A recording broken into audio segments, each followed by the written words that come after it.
Hello everyone, myself Shikha brought to you a new chapter from our literature reader New Broadway.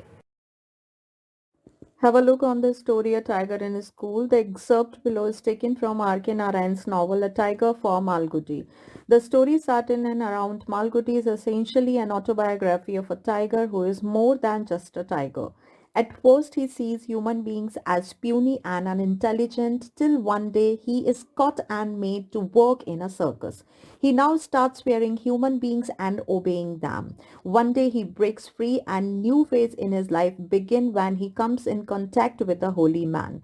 Under his influence, he begins to develop respect for human beings and he runs into a school causing much excitement, fear and confusion. There he enters the headmaster's room, making the poor man jump onto the loft for safety. People lock the door from outside and think of various methods to catch or kill the tiger. All this while the tiger is asleep under a table and the headmaster is up in the loft. Finally, when all methods fail, the holy man, who is now the tiger's master, is allowed to bring him out.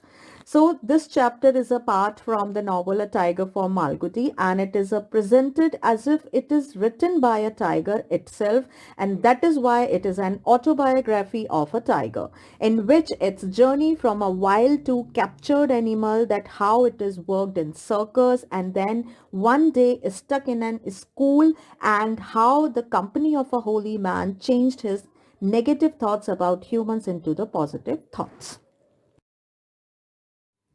In fact, this story is written by R.K. Narayan, but it is presented as if it is an autobiography of a tiger. So let's have some information about the writer. R.K. Narayan was born on 1906 and died in 2001. Was a renowned Indian writer of fiction in English. Most of his work, starting from his first novel Swami and Friends that came in 1935, is set in the fictional town of Malgudi, which captures everything Indian while retaining its own identity. The winner of many prestigious awards, including the Sahitya Academy Award of the Guide 1958, R.K. Narayan was made a member of Rajya Sabha in 1989.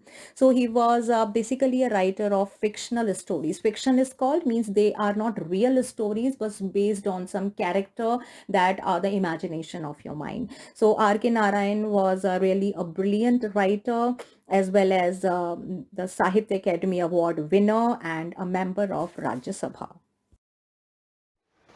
Here are some new words from the text that will help you while explaining the chapter.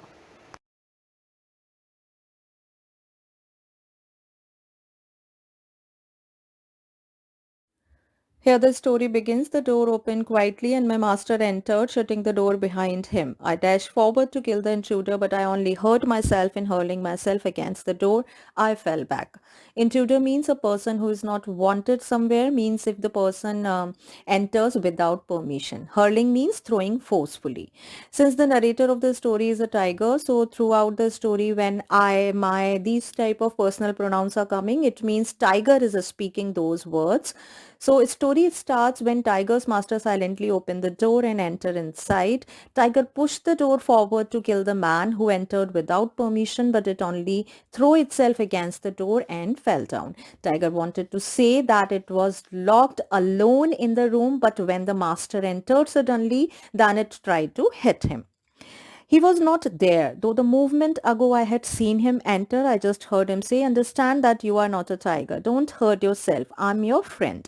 Tiger saw that man entering in the room, but now he's disappeared. Tiger only heard that someone was saying that I should not understand myself, a tiger, and I should not hurt myself, and he is my friend. How I was beginning to understand his speech was a mystery, and he was exercising some strange power over me. His presence sapped all my strength. Sapped means made weaker. The tiger was understanding whatever is told by that man, and how did he understand that was a mystery. Because conversation between human and animal is hard. It was looking as if he was using some power on the tiger and he made the tiger weaker. When I made one more attempt to spring up, I could not raise myself, and when he touched me, I tried to hit him. But my forepaws had no strength and collapsed like a rag. When I tried to snap my jaw, again I bit only the air. Spring up means jump up. Forepaws means आगे के पैर के पंजे. Collapsed means to fell down, and rags means on an old cloth, and a snap means to bite. So when tiger tried to jump up again, it could not raise its body, and when that man touched tiger, it tried to hit that man with its forepaws, but no strength was left in its forepaws, and they fell down like an old cloth. And when tiger tried to bite that man, nothing but only the air come in its mouth. He merely said, "Leave that style out. You won't have use for such violent gesture anymore. It has all gone into your past." I had to become subdued while he went on talking. Merely means only, and violent gesture is called dangerous sign, and subdued is called quiet or unhappy. The man only said this to the tiger that his style is now out of fashion and it need not to use those dangerous signs. These were all the tricks of the past. When the man kept on talking, the tiger was feeling really unhappy. So in this paragraph, it is shown that a tiger anyhow stuck in a school and was locked by a school people. But when its master entered the room, it tried to hit him. But the man instead of afraiding of the tiger, telling it that how the tiger has become weak, and for showing its strength, now the tiger is really feeling very weak. It's a natural condition of existence. Every creature is born with a potential store of violence. A child, even before learning to walk, with a pat of its chubby hand, just crushes the life out of a tiny and crawling near it. Existence means being alive. Potential is called capacity or ability, and crawling means moving on hands and knees. In Hindi, it is called reengna. So as this story is a part of the tiger's autobiography, then we will say, according to the tiger, it is a natural condition of being alive that every living being on this earth, since its birth, having the capacity or ability of showing its destructive nature, means tiny or big, any type of living thing has a kind of power stored in it. Even a small child who doesn't know how to walk and he is able to crush an ant coming near it. Then, and as he grows all through the life, he maintains a vast store of aggressiveness, which he will be subdued if he is a civilized or expected in a manner that brings retaliation. Aggressiveness means angry behavior. Subdued is called unhappy, and retaliation is called action that a person takes against someone's. In Hindi, it is called badla lena. So as the child is growing with his bitter experiencing of the life, he stored a large amount of angry behavior, and that turns in unhappiness. If he become a civilized person, otherwise he will be in the state of taking revenge. But the violence cannot be everlasting. Sooner or later it has to go. If no through the wisdom, definitely through the decrepitude, and which comes whether one wants or not. Then decrepitude is called a state of being old due to the ill health, and angry behavior of a man cannot stay long last. Anyhow, you have to leave it either from using your intelligence or after growing old or weak as it come itself. So in this paragraph, it is told that everyone is having a anger collected through bitter experiences of life, and he wanted to take revenge from those conditions or person that is the cause of this anger. But due to being educated or being old or weak, means anyhow, he has to leave this hate from his heart. The demon, the tormentor, or the tyrant in history, if he ever survives to experience anality, becomes helpless and dependent, lacking the strength even to sweat a fly. Tormentor means a person who suffers another person. Tyrant is called a cruel ruler. Salinity is called calmness, and sweat means to hit. In history, any cruel or bad ruler who experienced peace in their lifetime, they also become helpless and dependent and so weak that at one time they were not able to even hit a housefly. You are now an adult, full-grown tiger, and assuming you are 15 years old in human terms, you would be over 70 years old. And 70 and beyond, one's temper gets toned down through the normal decay, and let us be grateful for it. You cannot continue to be furious forever. You have to change.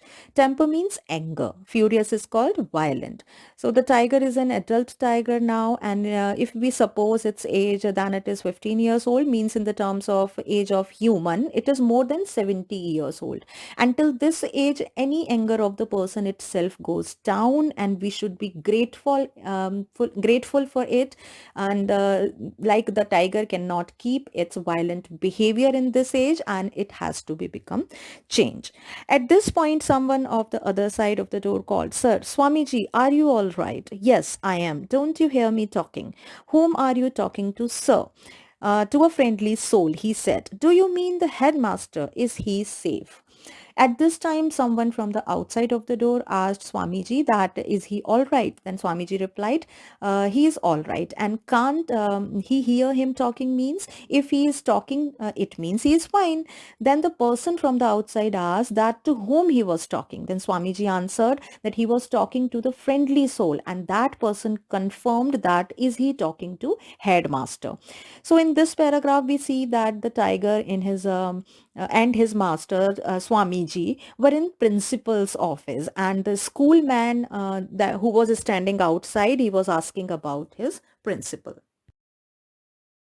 Yes, he's up there. I have not begun to talk to him yet. He doesn't seem to be awake yet. I'll attend to him presently, but at the moment I'm discoursing to the tiger.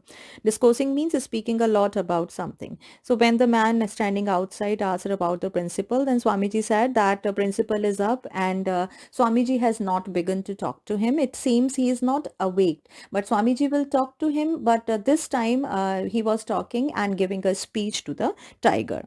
"Oh, oh, does it understand? Why not? If you could follow what I have been saying, the tiger should understand me even better since I am closer to his ear."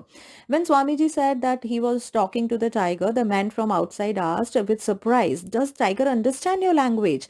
Then Swamiji replied, "Why not, he does. If you could follow what I said, then the tiger can understand even better than you, as I am speaking very close to its ear."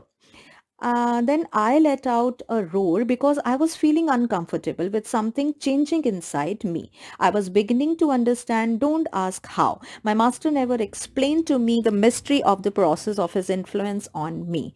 Here Tiger is describing its condition, that he was feeling really uncomfortable, and so it was roaring as something was changing inside it. How the tiger started understanding was really a question. According to Tiger, its master never told the secret of having his influence on the tiger. "Don't let him out, sir," said the voice. "When you open the door, please warn us first." The man standing outside was saying in fear to not let the tiger come out and warn them before opening the door. So in this paragraph, Swamiji answer assures the man standing outside that the principal is safe, and after taking to tiger, he will talk to principal. Okay, so actually the tiger with his master Swamiji was in principal's office, and because of fear, principal climbed up on the loft of that office. Surely, if you are afraid, let me tell you, you need not fear. He has only the appearance of a tiger, but he is not one. Inside, he is no different from you and me. Um, Swamiji is saying to the man standing out that he need not to get afraid, because the tiger is only having the appearance of a tiger. But in fact, from inside, from behavior, it is not different from humans. Then I felt restless and wanted to do something, or at least get away from the whole situation, back to my family alive, back to the jungle, to the bed of long grass. I sighed for the feel of grass on my belly, to the cool of the stream beside the cave, and the shade of the cave with its rugged, sandy floor. I was sick of human beings. They were everywhere. Every inch of the earth seemed to be swarming with humanity. Swarming means grouping or crowding. So now the tiger was feeling restless and wanted to go back to the forest life where he can find the bed of long grass where he can take rest, and he was taking long breath by the imagination of feeling the softness of that grass on its belly. He was really missing the cold water stream near its cave and the floor with the sandy cave with the sandy floor. And the tiger became really frustrated from the company of human beings, as everywhere there was a great crowd of the human being at every inch of the earth. Ever since the unfortunate day I stepped into the village in the forest to the present moment I was being hammed in, how grand it would be to back in the world of bamboo shade and monkeys and jackals, even the supercilious leopard and the owl I would not mind. Compared to human company, they were pleasant, minding their own business. Hamden means surrounded without having any movement, and supercilious is called behaving in a way as if you think that you are better than the other. So the tiger was cursing the day on which he stepped into the village in a forest, and from that day till this moment, he is surrounding without movement. So tiger lost in the memories of going back in the world of bamboo trees and monkeys and jackals. Jackals means sear. Even in the memories of the leopard and owl, who just understand themselves superior than others. But the tiger was not minding the company of even those superior animals, as he was comparing their company with human beings and finding them more pleasant and keeping themselves away from others matter. So this kind of habit is found in human. So he was really comparing this behavior of human with the animals. So in this paragraph, tiger was really missing its life spent in the forest and finding the company of animals better than the company of human beings, among whom he is stuck now. I rose. My master became alert. What do you want to do now? You want to go away, I suppose. I understand, but there is no going back to your old life, even if I open the door and let you out. Tiger got up and its master became watchful there. Where was the tiger going? And Swamiji asked that what tiger wanted to do. Then he said that it wants to go out. So Swamiji understand this situation of tiger, but he said that if he opens the door, even then he cannot go back to its jungle life. You can't go far. You will hurt others or you will surely be hurt. A change is coming. You will have to start a new life, a different one. Now lie down in peace. I'll take you out. Let us go out together. It will be safer. Swamiji said that now tiger cannot go far always from here. Then if you go away, then either it will hurt others or other people will hurt it. Then he said that now the tiger is living in a changed environment, so it is should start a new life in the company of the humans. So it should lie down silently, and when it will be suitable time, then Swamiji will take the tiger out from this place. When they will be together, then it will be more safer for the tiger. So this paragraph showing the confidence of Swamiji and the bond between him and the tiger, that he is very sure about the future life of that tiger with the company of human only. But first, I must get the headmaster down from his perch. He has been there too long. Now move away to the corner over there and lie still while I help him. Perch means to sit. Swamiji said that first he has to take the headmaster down from the sitting position because he has been sitting at the same place for so long. And Swamiji told that the tiger should sit quietly in a corner while he will help headmaster to get away from the place. I understood and slowly moved to the side he indicated. Whatever its disadvantages, a circus life had accustomed me to understand commands. Accustomed means habitual. The tiger understood and moved towards the side where he was told to move. Maybe it can be a disadvantage, but a circus life had made him habitual of following the commands. I moved to the other wall and crouched there humbly. I wanted to show that I had no aggressive intentions. Crouched means sitting sitting by bending down. So tiger moved to the other wall and sit gently by bending its body. And tiger, by this gentle behavior, wanted to show that it had no violent aim to harm anyone. Now my master ordered, turn your face to the wall and do not stare. If the headmaster thinks you are lifeless, so much the better. The situation is delicate and you must do nothing to worsen it. God knows how long he has been cooped up there. Stir means to move, and cooped up is called to be in a small place for a long time. So now tiger's master means Swamiji ordered the tiger to turn its face towards the wall without any movement, because when headmaster comes down, then he will be relaxed that the tiger is lifeless and causes no harm. So Swamiji is making the tiger understand that the situation is already delicate, so don't try to make it worse, as headmaster has been sitting in a small place for so long. So in this paragraph we are seeing it is shown that the headmaster of the school climbed to the loft of his office room because of the fear of the tiger, and now it's time to get him down. So Swamiji was making all the arrangements to take him down.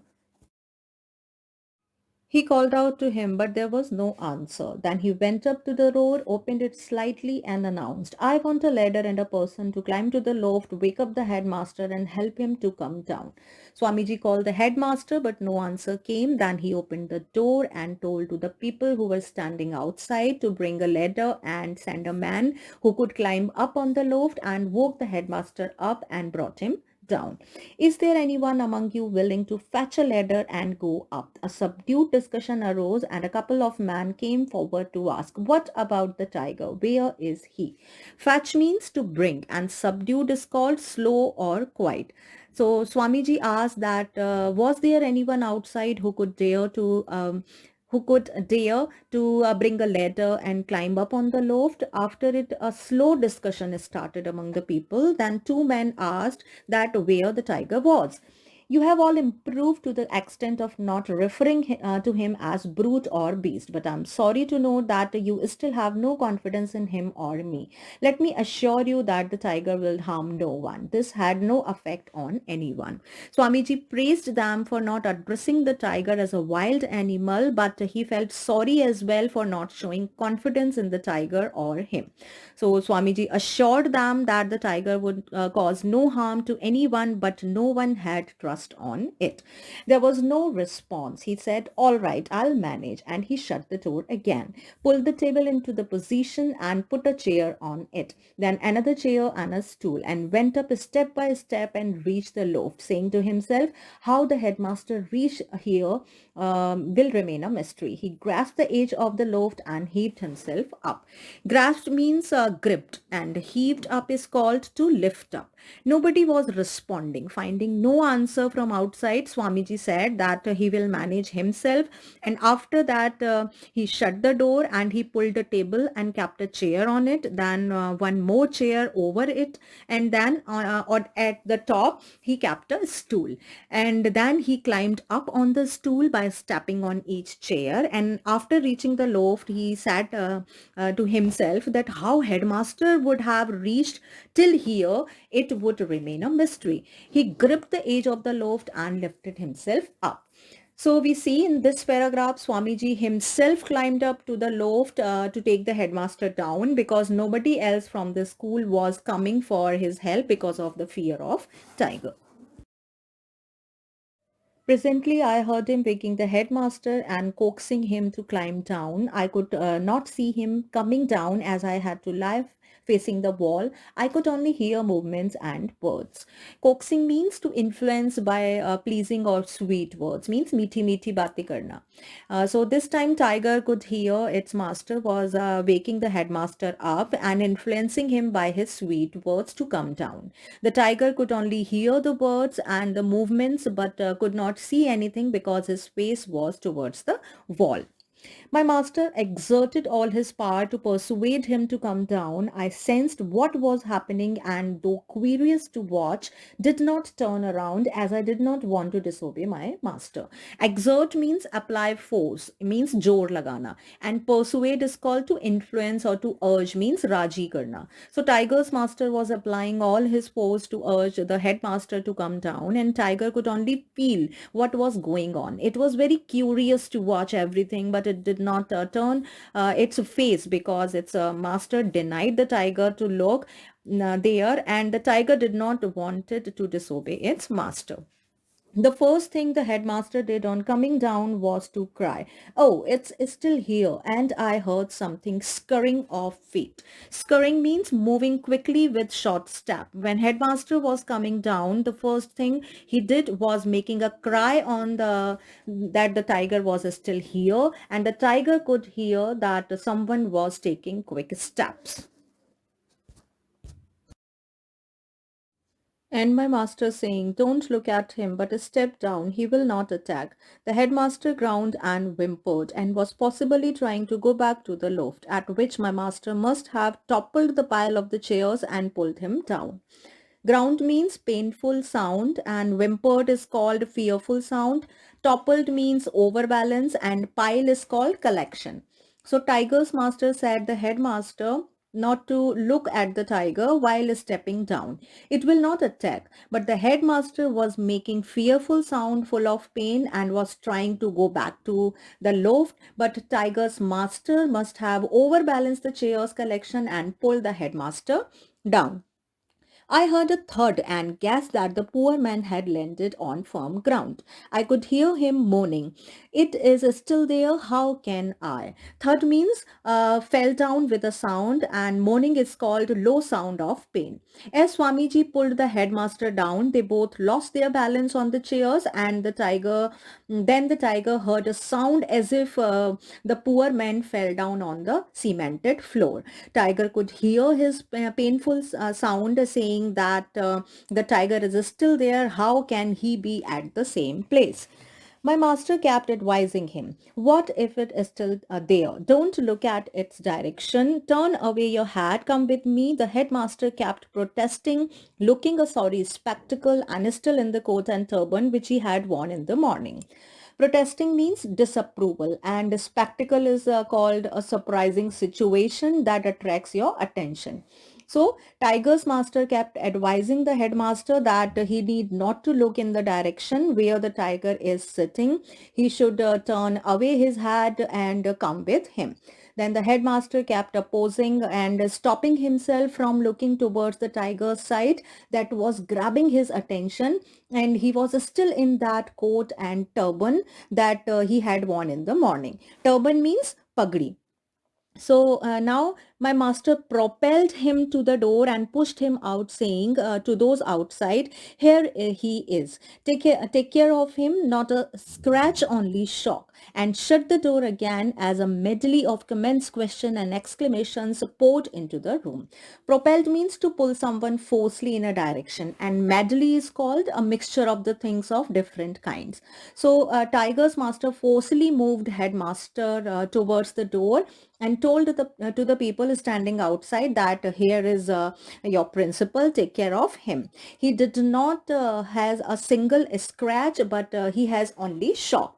Then Swamiji shut the door again, and at the same time a mixture of different comments, question, and exclamations filled in the room.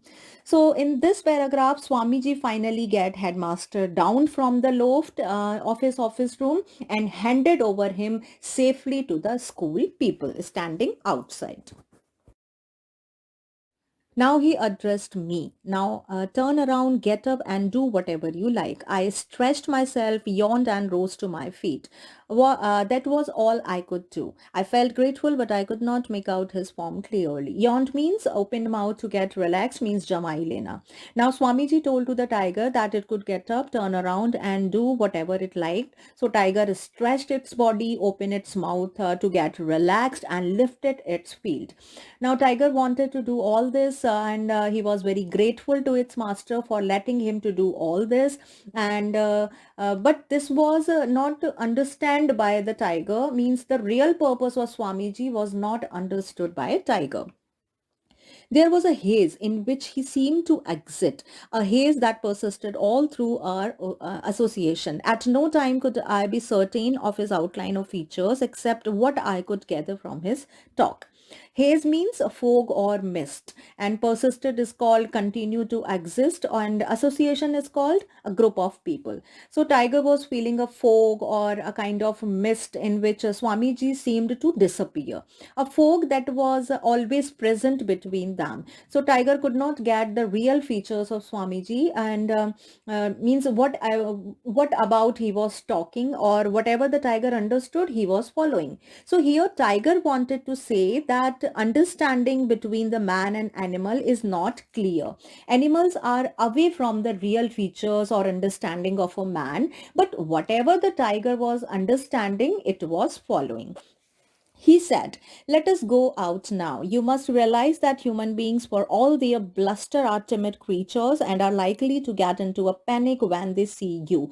But don't look at them." Bluster means talk in violent manner, and timid is called weak, and panic means fear. So Swamiji said that they should go now, and he was saying the tiger that tiger needs not to understand.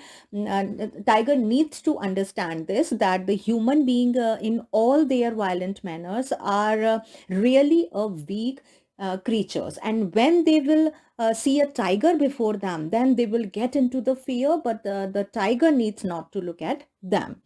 This is one of the rules of yoga, to steady one's mind, to look down one's nose and at nothing beyond. That's one way not to be distracted and to maintain one's peace of mind. I would ask you keep your head bowed. Now, steady means firm. Distracted is called disturbed, and bowed means bent down. So Swamiji said that this is one of the rules of yoga, that one should keep one's mind firm, and while moving tiger should not look around here and there, and it should look towards its nose, means by bending its head down and not to look anywhere else. So this is the way to keep all the disturbance away from you and to keep the mental peace. So tiger was told to keep its head down by Swamiji. "And cast your eyes down and make no sort of sound. Whatever may be the reaction of the people we pass, we are bound to meet crowds during our passage through the town. People are likely to get excited at the sight of us, but you must notice nothing." Swamiji was saying to Tiger that it should look down while going out, and when we pass, the people will give different reactions, but without making any sound, the tiger should walk quietly. We will be going through the town, so it's very obvious to meet with many people. When people will see us, they will get excited, but you must look nowhere. This was a necessary instruction, since our emergence from the room created a sensation and a stampede. In spite of the warning cry my master had given, now I am coming out with the tiger. Those who are afraid keep away, but I assure you again that Raja will not attack anyone. He will walk past you, and you will be quite safe, as if a cat had passed by. Stampede means it runs in a group because of fear. In Hindi it is called bhagdar. Emergence is called appearance. So all the instruction given by tiger's master was necessary, as we showed our appearance outside of the principal office. At the same time, everybody outside started running in one direction with fear. Whereas tiger's master had already given a warning that he is coming out with his tiger, but even then everybody was running here and there in fear. Swamiji again said that whoever is getting afraid will stay away, but he is assuring that Raja will not attack anyone. Raja is the name of that tiger. So when tiger will pass by, you will all will be as safe as a cat passed by. So no need to fear. So when he opened the door, he said, "Keep close to me." As he stepped out of the room, I was at his heels.